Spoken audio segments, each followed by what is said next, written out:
Hello, everybody. It's great to be here one more time today. And my name is Gary Fowler. I'm the CEO, president, founder of GSD, Get Shit Done Venture Studios, premier AI and quantum venture studio located in the heart of Silicon Valley. I'm a 17-time serial entrepreneur with several unicorns under the belt. I was on the original management team at Click Software, which was sold to Salesforce for $1.35 billion. Also, Eva.ai, an AI HR tech company that I co-founded with Dr. David Yang. We believe at GSD, by the way, GSD stands for Get Shit Done Venture Studios. We believe at GSD that intellectual capacity evenly spread, but opportunities are not. With that, I have an incredible guest today. Paul Kaiser is a co-founder of Estigas. He's located in Munich, Germany. And we're going to talk a little about his experience and some of his different responsibilities in places as far as Johannesburg, South Africa, and Nairobi, Kenya. So with that, I'm going to bring Paul on board. Hi, Paul. How are you today? Hi, doing great, Gary. Great to be on the show.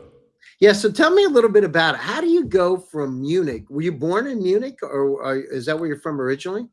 I was born very close to it, like on the countryside, like very idyllic, like a small farm, basically, where I grew up.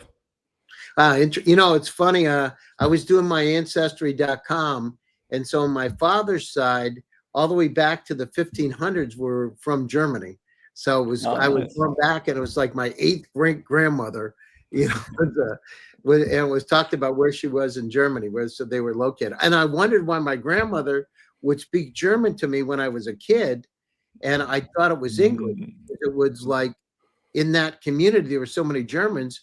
They would use German phrases sometimes, and I thought it was English, until I got into college. Just, what are you talking about? Anyhow, tell me a little bit about it. How do you go from, this very conservative environment, right, to going to Nairobi, Kenya? How in the world, and actually to Johannesburg first, how did you do that? I mean, that's a quantum leap forward. How did you do that?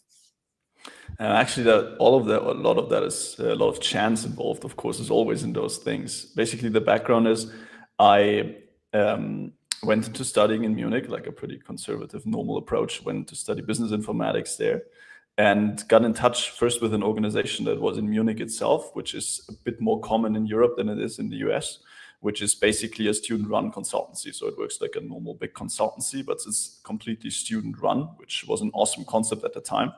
And actually do great projects like for the big companies like an Audi or a BMW around here, or Flixbus in Germany, and which was a concept I got enamored with and did a lot for. And then I had the opportunity to go to South Africa first for my bachelor's thesis when I was looking at youth employability there, which is a huge issue in there. Like there's, even among students, there's about 25% unemployment, so a huge rate compared to other industrialized countries. But then I learned that organizations like that basically offer practical training to students, like students an opportunity to do something practical during their studies itself, basically do not exist at all. And that's when I realized, hey, actually this matches, like the topic of my thesis perfectly matches with what I did in Germany. And so I decided, hey, wouldn't it be a great idea? And was really like never thought it could work in the beginning because I was like 21 or something like that, and thought like, hey, let's found something like that in South Africa, in Johannesburg, where I did my bachelor's first, and built organization there. Yeah. How was it coming from culturally, going from Germany to South Africa? Because that's got to be a little bit different. But was it shocking coming in, or was it, oh, this is kind of normal? What was it like? It's a huge contrast. The first thing that you of course see is the security thing in Johannesburg, especially like if you come from Munich. Munich is like extremely safe. Like it is, you can walk into any neighborhood, basically dark on the street, everything. You don't have to fear at all. And in Johannesburg, it's the complete opposite. It doesn't matter. You're not going to have any. You can walk around in Germany at nighttime, no problems at all, right? Exactly. You don't have any issue at all. And there it is, like in the city center, which is one of the most dangerous parts there. Like it's absolutely common for locals not to stop on red lights because the danger of a holdup is so great. That's just someone comes with a gun. Sorry? They don't stop if the light's red. They just keep going. Yes, they just keep going. And Like what would you especially do if you were in Germany? You start doing that stuff and going to red lights. What would they do? that would kind of never come to the mind of any German, like going over a red light. That's like completely culturally forbidden. I got to tell you, this is a real story. So I was in Dusseldorf, and when I went to Dusseldorf, I was with the CIO of the Gap, and there Mhm. was a crossing, and they had to sign up, "Don't cross." And I was just not paying attention. I was starving, so I just went through it. Man, some German lady really gave it to me for going across the Yeah, street. She was like this, putting her finger up, and I'm like, I have no idea what she was saying, but obviously she didn't like the fact that I was going across the street. And yeah. so, so, and how did you react when you did that, Paul? When you went from one culture to another, and it was unsafe? Did you understand that right away, or did you say, "Oh, I'll just walk around the streets," and or it was like, I'm going to be smart and not do some risky behavior? I think I was completely naive in the beginning. Did all of the risky stuff. Was incredibly lucky that never anything happened to me. Luckily, I had couple of friends there who were basically mugged on their third day there, which is unfortunately pretty common in several instances. But it depends very much on the area. Like there's very safe places in South Africa as well, and others that are a lot more shady, you could say. But like I was completely naive and really lucky that nothing happened to me, to be honest. Wow, that's amazing. And so, what were the lessons that you learned in that environment? What lessons did you learn that you didn't know in Germany that it teach you? Besides the safety thing, what kind of like overall life lessons did you learn? Like in general, the pure fun in life thing, like that's a very stereotypical thing which you're missing in Germany sometimes. That's something that Africans in general like live all day, and have in so many situations where we would never expect it, even if things are going bad and everything around you doesn't work well and everything's going to shit basically. Like they are still incredibly happy. The second one, I used to be like a really shy kid in Germany, like I was studying informatics, stuff like that. I was really, really introverted. And the power of just talking to someone, even if you're not sure, most people, like 80-90% of people, will just help you if you ask them nicely. They will always be friendly. They won't talk shit about you. And Yeah, if you just do that, you can open so many doors and that were basically closed to me before. And that's something that I've always taken with me from then. Like doing rather than talking about it. So a can do attitude and just talking to people. And that's really, it sounds so simple, but it's something that helped me personally quite a lot. there's a lot. I lived in Russia 12 years, so I went to Moscow, and as American in Moscow, and honestly, I found the same kind of lessons. And the other thing is, you have to accept somebody's culture. It may be totally different than yours, and it's not that it's bad. It's a situation is you got to understand why they're doing it, and and then once you're inside of it, you understand what the rationale is. It's sometimes it's tough because there's diametrically opposed, right, to what you believe in.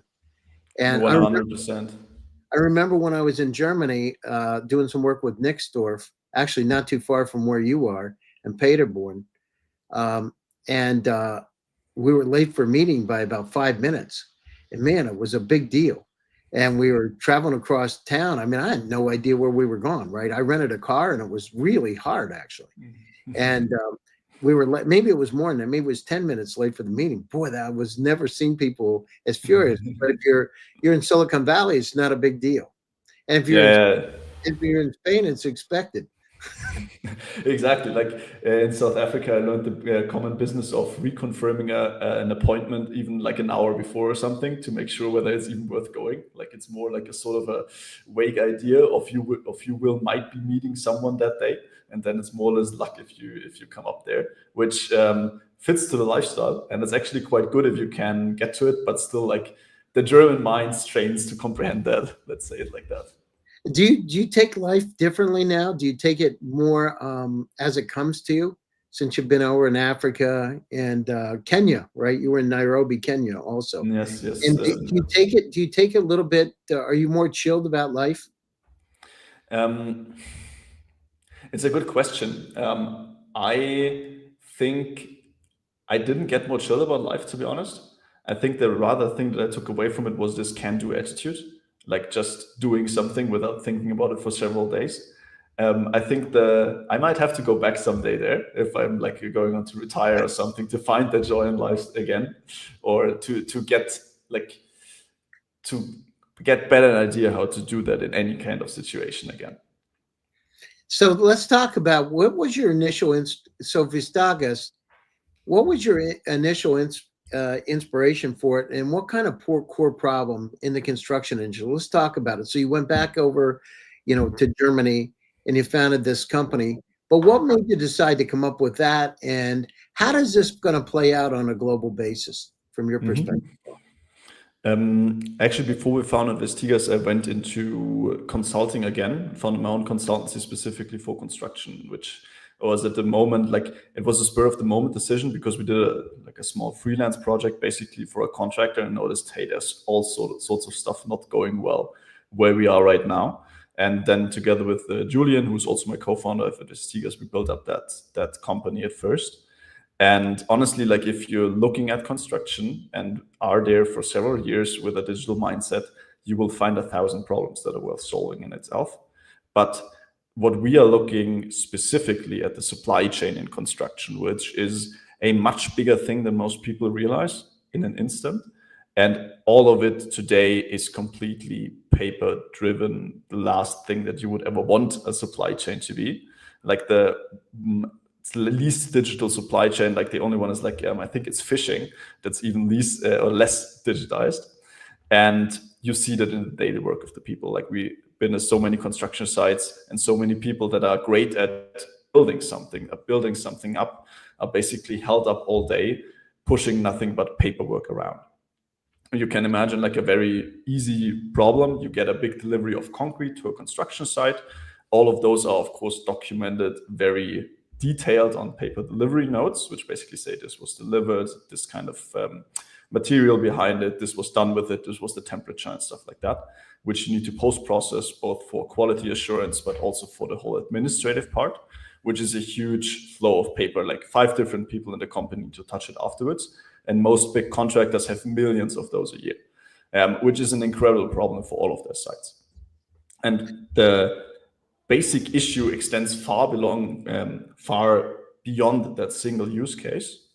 But it is the first one that we are targeting. Like the whole supply chain is like that. But what we are basically doing, instead of doing that on a paper basis, we are directly integrated with the supplier. On the other side, we have now around 600 on a platform in Central Europe. The guy at the site only has smartphone, clicks one button, and everything from quality assurance to archiving to invoicing to the dashboards that come out of it, etc., is done completely automatically. Even the invoice is checked fully automatically, can be paid right away. And that is such a huge, like you have to imagine 100 employee contractor has just 2 people doing that invoice thing all day, nothing else. No, it's amazing. I owned my first company out of graduate school. I did a construction tech company, and we built a lot of houses with innovative, like passive solar. This is a long time ago, but at the time it was really right on the edge. But you're right, there's a lot of paperwork involved. So how does replacing traditional paper and PDF delivery bills impact the operational efficiency of a construction company? Actually, pretty hugely. Like on the one hand, there's processes like a just-in-time delivery, etc., that you don't do today at all. On the other hand, if there's 2 FTE of your 100 employees, like 2% of your whole workforce is just doing a fraction of the process that we are basically completely automating, that doesn't need to be done at all.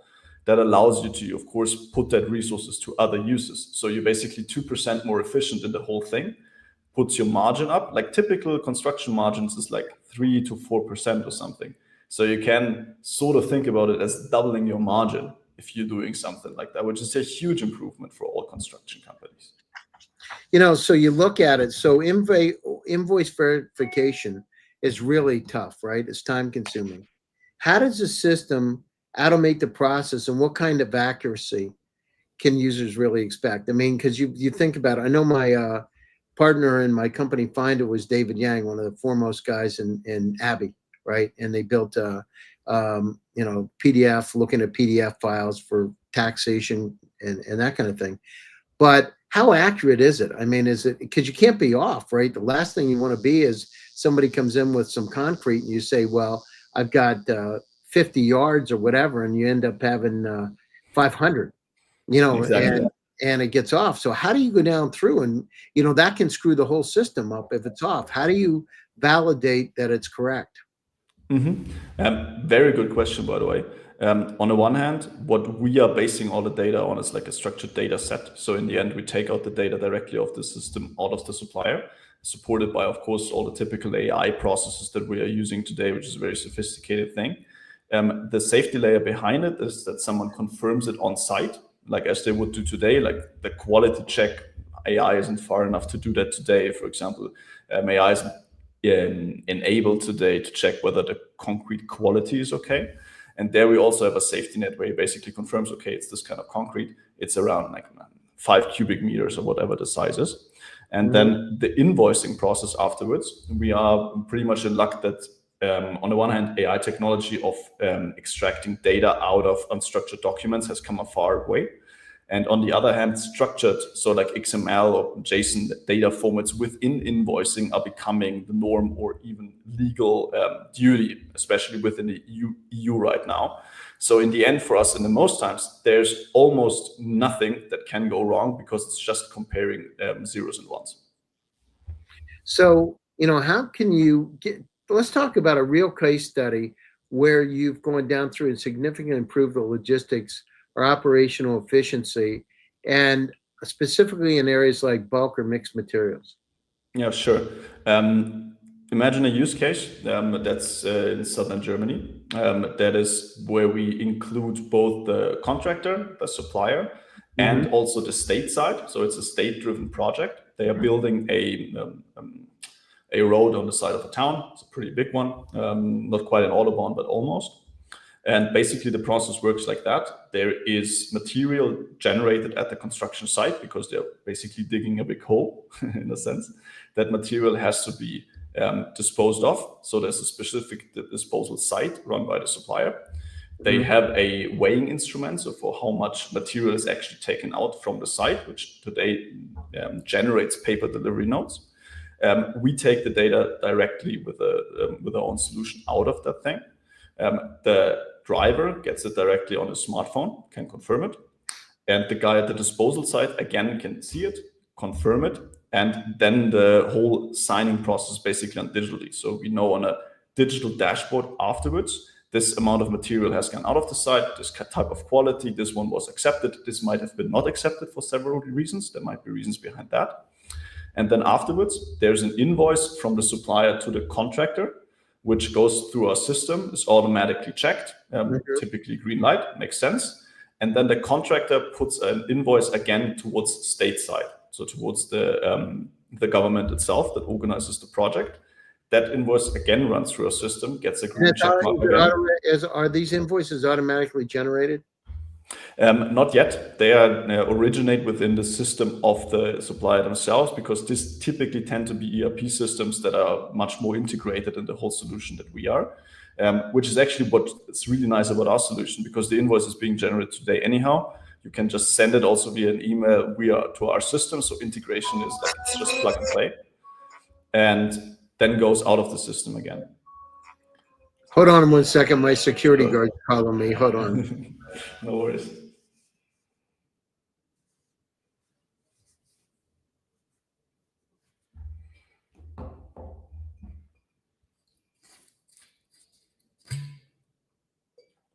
Sorry about that, Paul. It was my security guard in the front. My cleaning folks are coming in earlier than what they're supposed to be here at 12, but I'm sorry about that. I really apologize.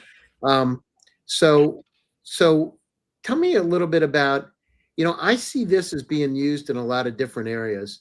And what are some of the other industries? Because everybody's got unstructured data, right? And solve process the supply chain, whether it's a farm, right? Farmers have the same kind of problems. So what other use cases do you see beyond just construction materials and disposal that could benefit from the digital delivery of these data solutions? Exactly. There's not just other industries, but also other use cases that directly are joined to it. One that is incredibly interesting, for example, is the whole payment financing solution afterwards, because I already have the invoice, I have the confirmation, I have the order. Then I can automatically check and pay and finance that invoice, which is a huge thing in construction, both for the seller and the buyer in the whole system, because cash cycles are so long, of course. On the other hand, industries, we actually closed a couple of really big accounts within wholesale, like construction wholesale in itself. And they basically take on normal deliveries to their big warehouses with us. So it's a very typical, like the same that Amazon does, basically, delivery from a producer to the warehouse of the wholesaler. And those deliveries are also already being processed completely digitally with us. So basically the whole wholesale industry would be interesting. We also have interested in like the whole agrarian business itself. Lots of the suppliers that we target and work together with are already asking us, hey, when are you going there? When are you doing that? Same with energy, actually. Lots of construction companies today, like, of course, big machines take on lots of oil or diesel, typically. These processes, we already have a lot of them on board anyhow. So there's so much potential to expand. We basically think about it in three ways. We have the product line. So where do we next expand from a product perspective? Where we expand next from an international perspective. At the moment, we're in Central Europe, so DACH region, Benelux a bit. One of our customer pulls us to UK at the moment, and of course, the US and the Middle East are great places to go in the future as well. And then, of course, other industries. And for us, it's more a focus issue at the moment. Like, where should we go next in order not to spread ourselves too thinly? Interesting. So, how much do you have revenue now? Are you revenue generating? Yeah.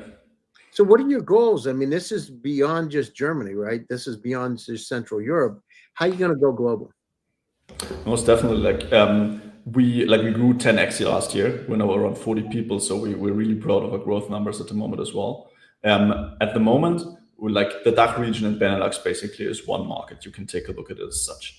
So what we want to prove now and until the next funding round is internationalization, at least in one of those areas, to show that it works abroad, that we can do it, etc.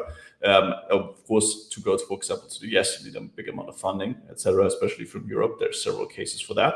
So what we are trying to prove, at least two of the growth avenues that we just discussed, product, other industries, or internationalization until our next round.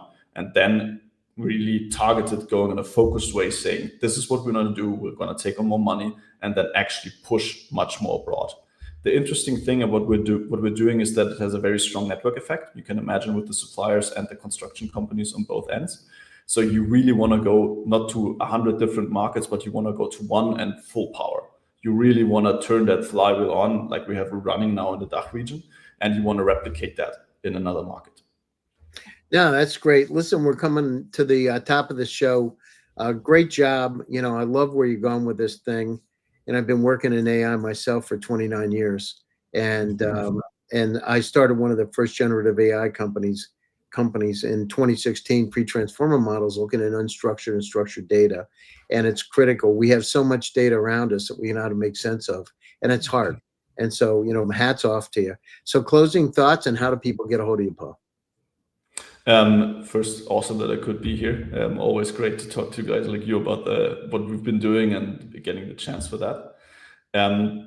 Reach me, like, of course, on LinkedIn or an email. Happy to talk to all of you guys and all of you folks. In any case, we're looking for great talent on the one hand, especially working out of Munich, and the next funding round is coming soon. So looking forward to that as well. That's great. Thanks for taking time out of a busy schedule. And once I end this, I'll just stay in the green room and I'll come back. So to all of you, thank you for joining one more time. GSD presents Silicon Valley AI and Tech. My name is Gary Fowler, and I'm your host. Stay happy, stay safe, and stay healthy. And I'll be back again soon with another exciting edition. Thanks, everybody. And thanks, Paul.